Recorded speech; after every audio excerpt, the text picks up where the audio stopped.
안녕하세요, 여러분. 주식으로 돈을 벌고 싶은데 주식 용어 공부하고 이론 공부하고 너무 어려우시죠? 주식으로 돈을 버는데 용어, 이론 아무것도 몰라도 됩니다. 오늘 이 영상 끝까지 보시면 투자 완전 초보에서 바로 실전 투자가 가능한 중수 레벨로 만들어 드릴 수 있습니다. 여러분 어렸을 때 수학 배울 때 어떻게 배웠는지 기억하시나요?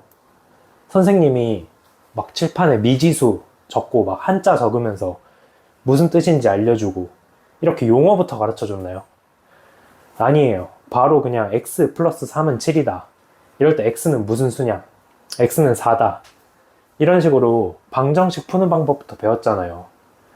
용어는 나중에 자연스럽게 알게 되는 거고요. 그런데 주식 공부는 왜 다들 용어부터 시작하라고 할까요? PER이 뭔지, ROE가 뭔지 이런 걸 다 외우고 시작하라고 하죠. 그런 거 다 외웠다고 지금 계좌에 돈이 늘어났나요? 수학처럼 주식도 마찬가지예요. 일단 경제 뉴스가 나오면 주가가 이렇게 움직인다. 실적 발표하면 주가가 저렇게 반응한다를 직접 보면서 패턴을 익히는 게 먼저예요. 용어나 이론은 그 다음에 자연스럽게 이해가 됩니다. 저도 일단 아무것도 모르는데 투자로 돈을 벌면서 자연스럽게 관심이 늘어나고 용어나 이론을 더 재밌게 배웠던 것 같아요. 오늘은 정말 아무것도 모르는 분들도 3개월만 따라 하시면 경제 뉴스만 봐도 이 뉴스가 나오면 저 주식이 오르겠네. 이런 감이 생기는 실전 압축 공부법을 알려드릴게요. 그리고 영상 중간중간 초보자분들이 거시경제의 큰 틀을 이해할 수 있는 조그마한 팁도 숨겨놨으니까 놓치지 말고 꼭 끝까지 봐주세요. 자, 이제 본격적으로 시작해 볼게요. 미국 주식 공부법의 첫 번째는 분석가들을 따라하는 겁니다. 하지만 여기서 가장 중요한 포인트가 있어요. 대부분의 사람들이 유튜브나 TV에서 경제분석 영상을 볼 때 이 주식이 오를 것 같다, 저 주식이 떨어질 것 같다에만 집중해요. 주식 가격의 방향성에만 집중합니다. 이건 완전 잘못된 접근이에요. 진짜 중요한 건 그 사람이 왜 오른다고 생각하는지, 왜 떨어진다고 생각하는지의 논리예요. 예를 들어 어떤 분석가가 애플 주가가 떨어질 것 같다라고 했을 때 그 예측이 맞았다 틀렸다가 중요한 게 아니에요. 중국 매출 감소 우려가 있고 아이폰 신제품 혁신이 부족하고 밸류에이션 부담이 있어서 애플 주가가 떨어질 것 같다 라는 그 사람의 분석 논리를 이해하는 거예요. 그리고 분석가들마다 접근 방식이 완전히 달라요. 기술적 분석이 위주인 사람, 펀더멘털 분석이 위주인 사람, 거시경제 흐름으로 보는 사람, 이렇게 같은 주식을 놓고도 완전히 다른 분석을 할 수 있거든요. 여기서 정말 중요한 게 바로 어떤 분석가가 나와 맞는지 선택하는 거예요. 3개월 정도 여러 분석가들의 영상을 보다 보면 그 사람의 논리가 나와 잘 맞는지 감이 와요. 체크해볼 포인트로는 단기 투자 성향인지, 장기 투자 성향인지, 성장주 위주로 분석을 하는지, 가치주 위주로 분석을 하는지, 리스크 관리 방식은 어떻게 되는지, 분석의 일관성이 있는지, 예를 들어서 어떤 분석가는 기술주는 앞으로 계속 성장할 거야 라는 논리로 접근하고 다른 분석가는 지금 기술주는 너무 비싸, 전통적인 가치주를 봐야 해 라고 하죠. 어떤 게 맞다 틀렸다가 아니라 내 투자 철학과 맞는 스타일을 찾는 게 핵심이에요. 이제 그 분석가들을 따라하면서 투자했다면 그 다음은 분석가들이 어떻게 분석하는지 그 방식을 배워야 해요. 예를 들어 현재 시장 상황을 어떻게 분석하는지 실제 사례로 보여드릴게요. 한번 들어보시고 그럴듯하다 싶으면 단기적으로는 이 분석 방식을 참고해서 투자해보셔도 좋을 것 같아요. 지금 시장이 가장 집중하고 있는 지표는 바로 물가지표예요.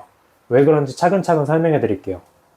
현재 시장에서는 트럼프의 관세 정책 때문에 물가가 상승할 것이라는 우려가 있어요. 하지만 아직까지는 물가지표에서 관세 정책이 실제로 소비자 물가에 영향을 주었다는 명확한 신호가 나타나지는 않았어요. 그런데 지난 잭슨홀 미팅에서 연준이 금리 인하를 시사하는 발언을 했죠. 그래서 시장에서는 금리 인하를 이미 확정한 것으로 보고 있고 이게 주가에 선반영되어 있는 상황이에요. 여기서 이상한 점이 생겨요.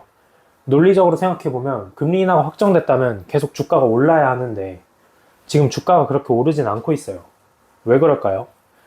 시장이 이런 시나리오를 걱정하고 있기 때문이에요. 9월에 금리를 내리긴 하는데 10월에 물가가 갑자기 튀어올라서 연준이 다시 금리를 인상해버리면 어떻게 될까요? 시장이 상승 동력을 완전히 잃어버리는 거예요. 결국 시장이 원하는 건 단순한 금리 인하가 아니라 지속적인 금리 인하 사이클이에요. 그래서 트럼프의 관세 정책이 정말로 물가에 영향을 주는지 확인하기 위해서 매달 나오는 물가 지표를 정말 유심히 지켜보고 있는 거예요. 이래서 현재 시점에는 특히 매달 나오는 CPI를 집중적으로 분석해야 하는 거고요.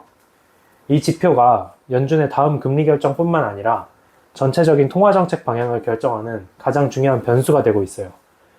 바로 이런 식으로 경제지표와 주가 움직임의 연결고리를 파악해서 그 방식을 배우는 거죠. 이제 진짜 중요한 단계예요. 방금 전에 들었던 예시처럼 혼자, 스스로 시장을 분석할 수 있는 힘을 기를 수 있는 방법을 알려드릴게요.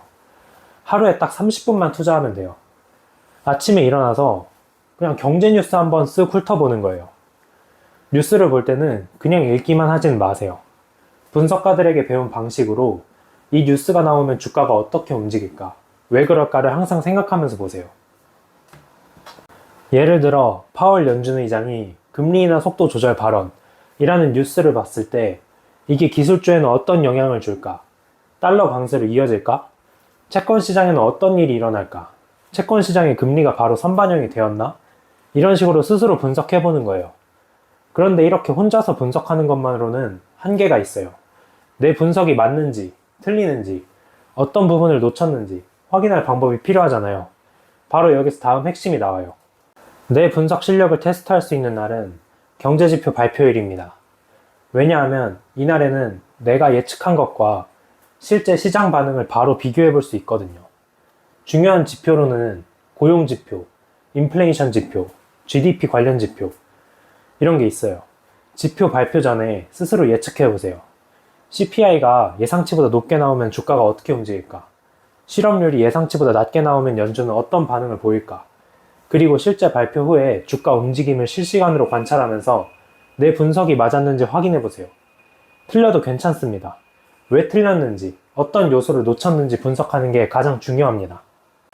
이론 공부와 실전 분석의 차이는 이거예요. 이론 공부는 PER이 15배면 적정하다를 외우는 거고, 실전 분석은 이 회사 PER이 30배인데 왜 계속 오르지? 아, 성장성에 대한 기대감 때문이구나. 그런데 다음 분기 가이던스가 안 좋으면 위험할 수도 있겠네. 라고 스스로 판단하는 거예요. 후자가 진짜 투자 실력입니다.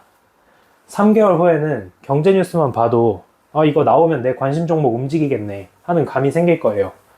그리고 왜 그렇게 생각하는지 논리적으로 설명할 수 있을 거예요. 그리고 5년 정도가 지나면 더 놀라운 변화를 경험하게 될 겁니다. 아, 자산시장에 나오는 뉴스는 항상 똑같구나. 자산시장 사이클은 반복이 되는구나를 깨닫게 되실 거예요. 그때 여러분은 이미 진짜 투자 고수가 되어 있을 거예요. 오늘 영상이 도움이 되셨다면 좋아요와 구독 눌러주시고요. 앞으로도 실전에 도움이 되는 투자 정보를 계속 가져오겠습니다. 추가로 알아두면 좋을 내용을 아래 고정 댓글에 영상 하나 링크해뒀으니까 시청해보시면 더 도움이 될 거예요. 오늘도 영상 시청해주셔서 정말 감사합니다.